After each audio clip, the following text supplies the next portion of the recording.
There's content and there's delivery. Content is what you're trying to teach, and delivery is how you're trying to teach it. And delivery makes a bigger difference than most people think. The bottom line is, as a teacher, you've got to have great delivery to keep your students' attention. Today we're going to talk about the single best way to immediately improve your vocal delivery, an unutilized teaching skill, and some simple practices to keep your kids hooked on what you have to say. Let's go. Nearly every human on the planet has an amazing instrument and the natural ability to play it. Now, I'm not talking about a saxophone or a piano, or about musical instruments and abilities like reading notes and key signatures. I'm talking about the instrument of your voice. It may not seem like a big deal, but how you teach is as important as what you teach. See, a major way that teachers and speakers come up short is not always by having bad content, it's by having bad delivery, and this includes how you speak. You might have something really interesting to share, but if it isn't shared in an interesting way, nobody's gonna stick around long enough to find out. And that's a huge problem for us as teachers because it's kind of our job to impact our students through what it is that we're teaching them.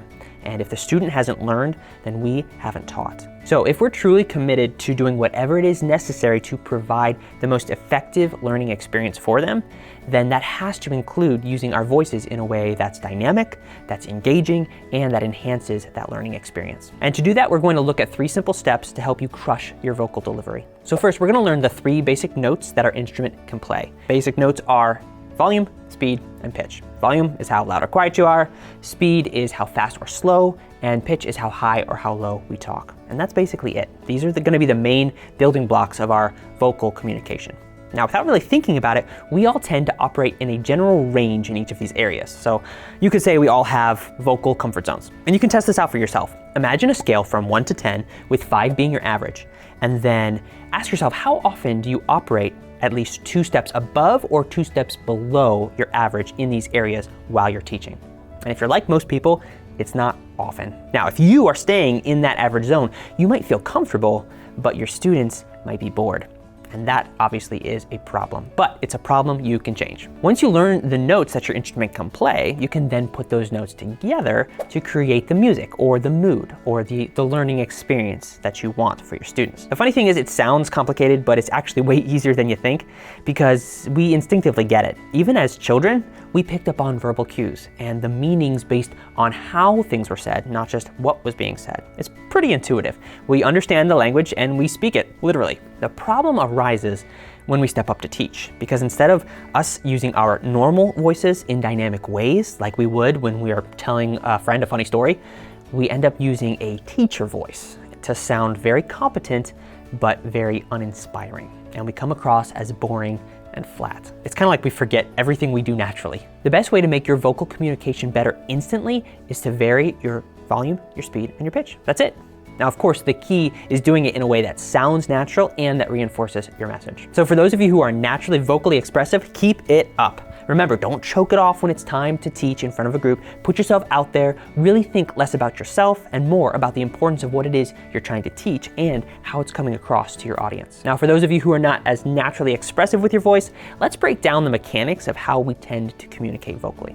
So we're just gonna take our 3 simple notes and then use them in combination with each other to come up with the music or the tone that we want for the class. Here are a few examples of some combinations we all recognize. You've got loud and fast. Loud and fast means excitement. It's usually something that you're passionate about and it's exuding energy, okay? You can imagine a sports announcer as the team is about to score a point. It's a pretty big deal. Loud and slow, now that is more intentional. It can be passionate. It can come across as authoritative and confident. You can think motivational speaker. How about quiet and slow? This can mean caution or dread or something intimate like a secret. It denotes importance and seriousness. You can imagine like a private parental conversation. And quiet and fast usually means you're kind of freaking out, but you're trying to be discreet about it. It's like this quiet urgency. You can imagine like friends arguing in a library. Now, these are just some overly simple examples. The fact is, you already know way more about this than you might realize because you know what anger sounds like. You know the difference between passion and sadness or excitement and curiosity. So the next step is to take what you know and intentionally put those puzzle pieces together to create the experience that you want. So when your tone matches your words, which match your actions, all in service to your message, That creates an amazing and powerful learning experience. Just don't get stuck in a rut. It's easy sometimes to just get into a habit, but if you're always loud or you're always fast or you're always passionate, then you're just gonna end up becoming boring at a different level. So just be sure to change it up. So if this is all new for you, as you're preparing to present, just mark out a couple of obvious places to add a little extra dynamics to your voice. Okay, it doesn't have to be everywhere, but just picking a few places is a great place to start. And finally, practice your instrument. Like most things, the more you practice, the better you're gonna get. And the good news is, practice can be really fun.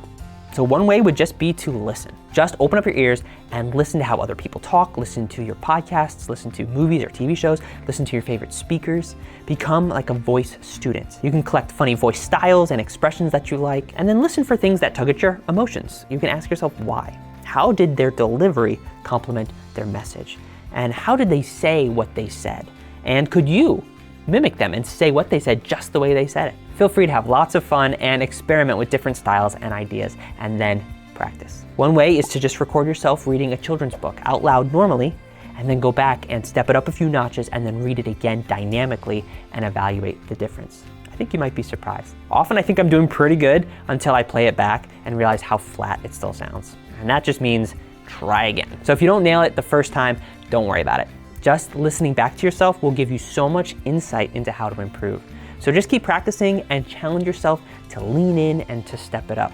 And little by little, your comfort zone will grow. One final bonus point is to master an amazing and understated tool that helps hold this all together. Often, when we're nervous, we tend to talk faster and we can end up running our words together like a train wreck. And a great remedy is to pause. The pause is a great skill to master because it is so useful. Pauses can be used to give the group a chance to ponder what was just said. A well-placed pause is a great way to refocus the student's attention because everybody naturally gets curious when you stop talking.